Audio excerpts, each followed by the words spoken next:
जोहार, जय मूल निवासी। मैं कुमार और आप देख रहे हैं MN TV। आज बात करते हैं भारत सरकार के पब्लिक सेक्टर अंडरटेकिंग कंपनियों की, जिन्हें हम लोग सरकारी कंपनियों के नाम से जानते हैं। जनता के पैसों से ये कंपनियां बनी है और सरकार की इसमें 50% से ज़्यादा की भागीदारी है।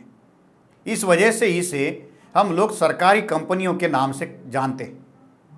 इन्हीं सरकारी कंपनियों में जनता की हिस्सेदारी सुनिश्चित की जाती है, मुनाफे में भी और इन पब्लिक सेक्टर्स में आने वाली नौकरियों के रूप में भी।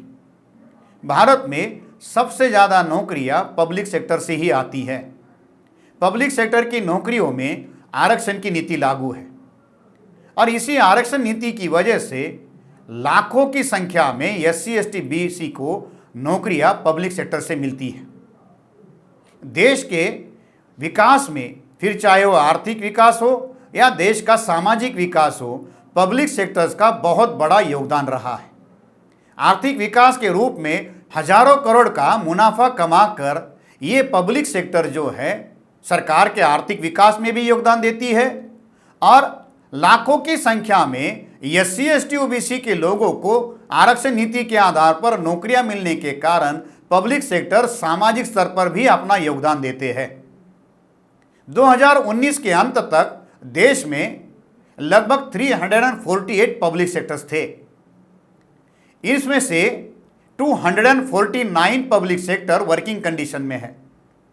लगभग 86 पब्लिक सेक्टर जो है ये अंडर कंस्ट्रक्शन है और 13 ऐसे पब्लिक सेक्टर है वो या तो बंद है या तो दिवालिया हो चुके हैं। कुल मिलाकर ये पब्लिक सेक्टर का देश भर का नज़ारा है। राज्यों के द्वारा भी अपने अपने राज्यों में पब्लिक सेक्टर्स को बनाया गया है। अगर राज्यों के भी पब्लिक सेक्टर्स को हम देखें तो देश भर में अलग अलग राज्यों के 1000 से भी ज़्यादा पब्लिक सेक्टर्स है और ये भी राज्यों के विकास में अपना योगदान दे रहे हैं।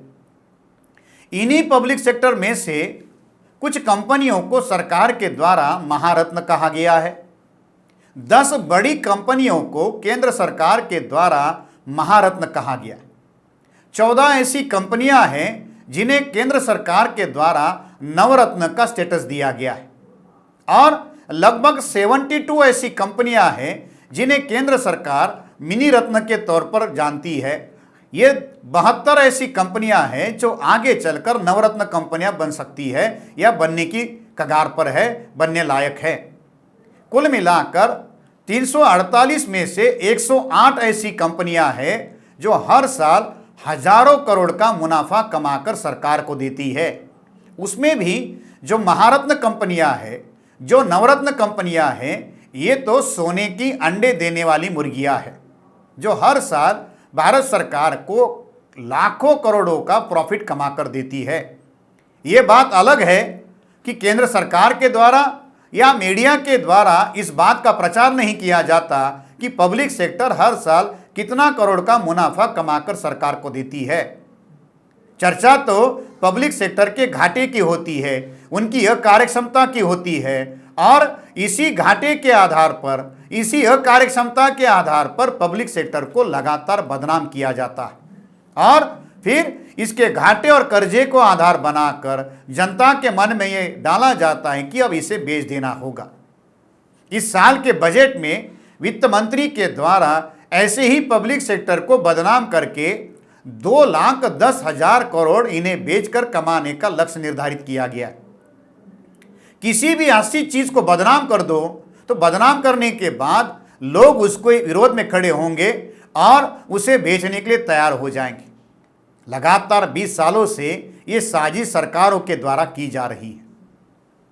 पिछले साल 10 फरवरी 2020 को मिनिस्ट्री ऑफ हेवी इंडस्ट्री और पब्लिक एंटरप्राइजेस के द्वारा पब्लिक सेक्टर के एनुअल परफॉर्मेंस की रिपोर्ट पार्लियामेंट में रखी गई।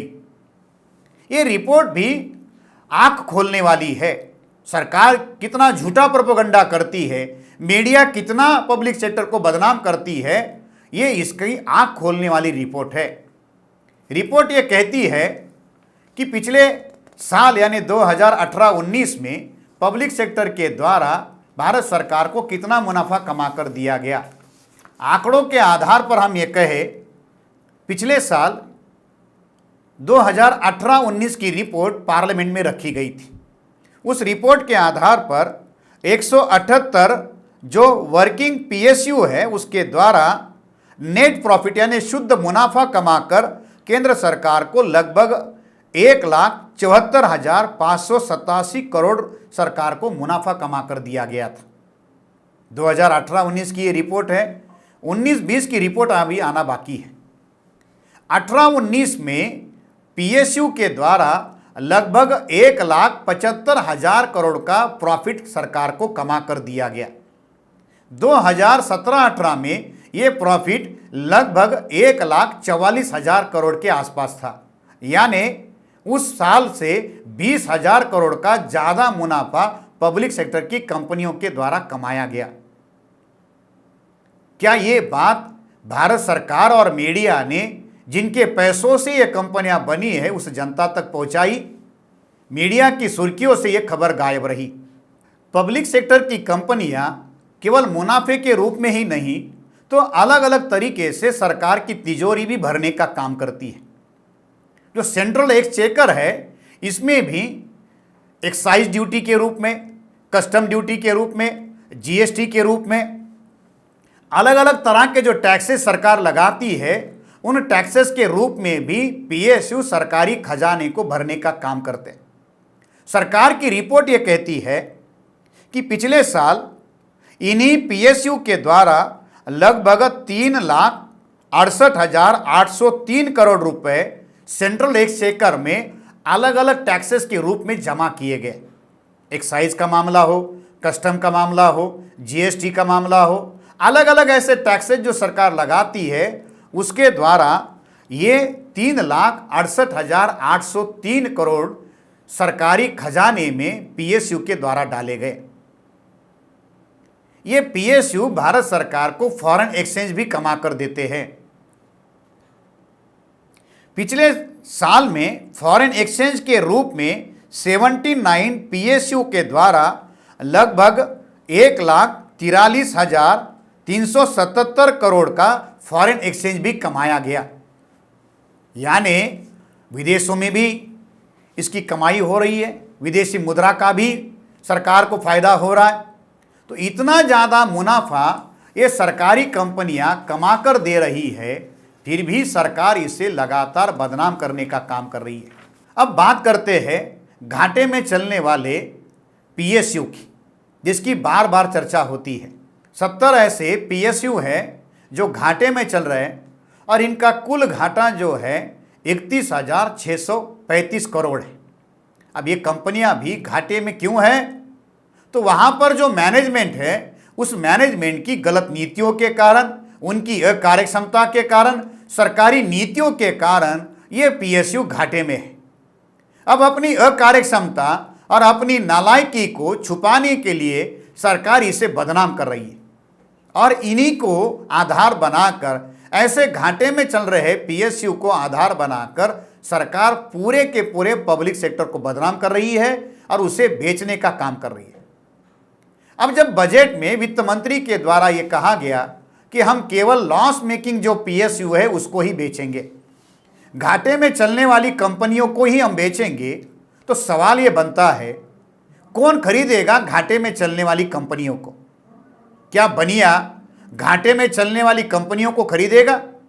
बनिया तो मुनाफा कमाना चाहता है, बनिया तो बिजनेस ही मुनाफा कमाने के लिए करता है, तो कोई भी बनिया घाटे का बिजनेस नहीं करेगा।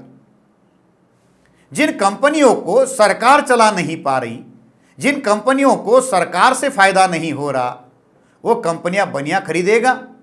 बनिया तो मुनाफे वाली ही कंपनियां खरीदेगा। सरकार भी यही करती है।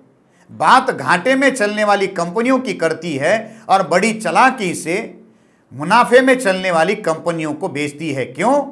क्योंकि पैसा तो उसी से आएगा और एक एक करके सोने के अंडे देने वाली मुर्गियों को सरकार बेचने का काम करेगी। इस साल भी इन्हीं ज़्यादा प्रॉफिट देने वाली कंपनियों को सरकार के द्वारा बेचा जाएगा और पिछले 20 सालों से लगातार ये हो रहा। केंद्र सरकार जनता की प्रॉपर्टी को, जनता के पैसों को पूंजीपतियों के हवाले कर रहे हैं। जब ये कंपनियां बेची जाएगी, इसका निजीकरण होगा, प्राइवेटाइजेशन होगा, तो जो मुनाफा जनता को लौट कर आता था वो खत्म होगा, वो मुनाफा उद्योगपतियों के घरों में चला जाएगा। और दूसरा, इन्हीं पब्लिक सेक्टर्स में जो सरकारी नौकरियां आती थी वो खत्म हो जाएगी, तो जनता की हिस्सेदारी नौकरियों के रूप में, आरक्षण के रूप में थी, वो भी खत्म हो जाएगी। ये पीएसयू देश के आर्थिक और सामाजिक विकास में योगदान देते थे, वो आर्थिक और सामाजिक विकास खत्म हो जाएगा और केवल पूंजीपतियों का विकास होगा। क्या जनता अपनी प्रॉपर्टी सरकार को ऐसे ही बेचने देगी या अपने हक अधिकारों की रक्षा करने के लिए सरकार के विरोध में खड़ी होगी? सरकार तो मन बना चुकी है कि वो एक एक करके पब्लिक सेक्टर को बेच देगी। अब जनता की जिम्मेदारी है कि वो अपनी प्रॉपर्टी की रखवाली करे और सरकार के विरोध में उठकर लड़ने के लिए तैयार हो जाए। अभी के लिए इतना ही, मिलते हैं अगले वीडियो में, तब तक देखते रहिए यमन टीवी।